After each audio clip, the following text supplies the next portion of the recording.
I'm very pleased to be joined today by Alexander Downer, former Foreign Minister of Australia, former High Commissioner, of course, to Australia here in the United Kingdom. Your thoughts on the Rwanda idea, please? Because, well, just before, you've lived through all of this in Australia. We have lived through exactly what you have seen from today when you went down to the channel. It's exactly what was happening coming across to Australia from, in that case, from Indonesia. So we, in the end, gave these people a choice. They could either stay in Indonesia, by the way, they weren't being persecuted in Indonesia, they weren't Indonesians, or they could go to Nauru, a small island country in the South Pacific. So that worked. That worked. In the end, they stopped coming. And if you, in the case of the UK, make the Rwandan solution actually work, you do get them to Rwanda, then that will stop the trade. Because those people will have a choice.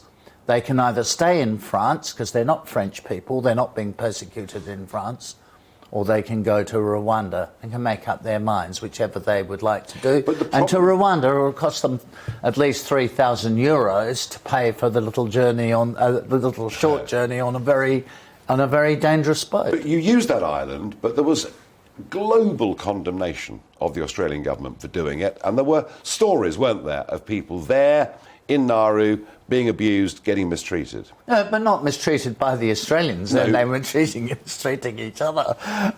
There was a certain amount of that. There wasn't a lot of it, but there were occasional stories. But you're right.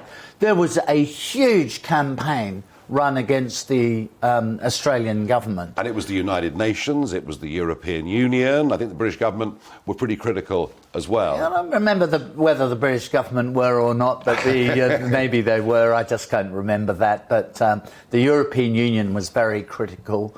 So as the Australian Foreign Minister, I'd go to these different countries and you could go and visit the United Nations and I would get an absolute hammering. On the other hand, what was happening was that people smugglers were running a racket into Australia, and just as you've seen on television here tonight, these people were throwing their phones into the sea. They were destroying all identity documents. So really, it was exactly the same. This is a carbon copy. Yeah. It's a carbon copy. And, well, if you want a carbon copy, I would implement a carbon copy of what the Australian government did, and that is buzz them off to Rwanda. Yeah, and then after that, after you used the island of Nauru, you then started just towing boats back, didn't you, to Indonesia? We didn't tow many back. We have occasionally towed boats back. It's quite difficult to do that. You can only do it when it's safe to do so. So, I mean, looking at the television tonight, you can see that across the channel, they are just tiny little, they're like children's toys that you have at the beach. Little rubber rafts. It's very difficult to tow something like that back, and it being safe to do so, it's very difficult. It's a good idea, but it's very hard to implement. The best thing to do is to transfer these people as quickly as possible, as efficiently as possible to Rwanda, and you won't have to send many of them there, but once they know they're off to Rwanda, you can rest assured they will stop coming. But is it going to happen? Well, that's up to the government and the Home Office. I mean, for the Home Office, it's a huge challenge to implement this. The Rwandan government, I've met with them myself. The Rwandan government's very willing. They have, of course, a lot of refugees already in Rwanda. The UN funds refugees in Rwanda, so the situation is quite well prepared for refugees there. Boris Johnson called it one of the safest countries in the world. That seemed a bit of a stretch. Well, I haven't visited every country in the world, although I've visited a lot of them. I have visited Rwanda. It's a beautiful country. It's a beautiful country. In Kigali, the capital, is the neatest, cleanest city in Africa, I would hazard a guess. I haven't visited them all, but it's a very, very nice country, Rwanda. And there are a lot of refugees in Rwanda from different countries, mainly in Africa.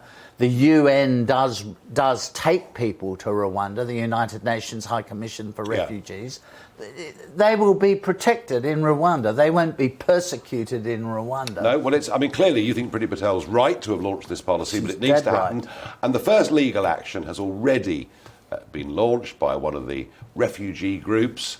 The Calais group have launched already the first legal challenge.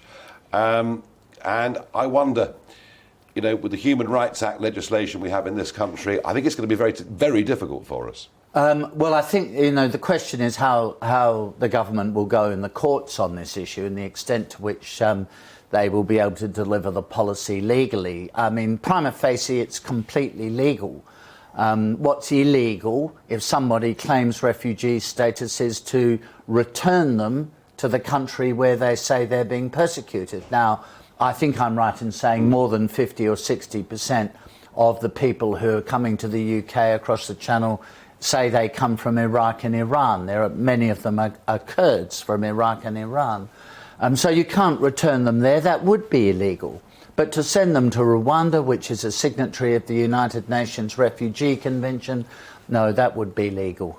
So they should be successful in the courts. It's going to be very interesting, and a lot's at stake for the government. The opposition have nothing to say on this at all. Well, to be fair to the government, I mean, it's a fashion always to attack the government of the day, whoever it is. Yeah, but the government is doing everything it reasonably can. But we voted Brexit to get back control of our borders. Yeah. It looks like we've lost control completely. No, the government. But to be fair to the government, in particular, to be fair to the Prime Minister and the Home Secretary, Priti Patel, they are trying. They are trying. I would agree. Now this. They're trying. Up until now, they haven't tried very hard at all. Well, and I think that's why the Rwanda policy got cheered by Conservative voters up and down the country. At last, they're doing something, but they have to deliver. Alexander, thank you very much indeed for joining me this evening. It's a pleasure. Interesting words, weren't there, from the Australian experience, that if you actually do it, it can really, really work. But will they do it? I don't think it's going to happen unless we get Brexit 2.0. We have to leave the European Convention on Human Rights. We have to get rid of the Human Rights Act. We don't need anybody in Strasbourg to tell us, of all countries, what is right and what is wrong.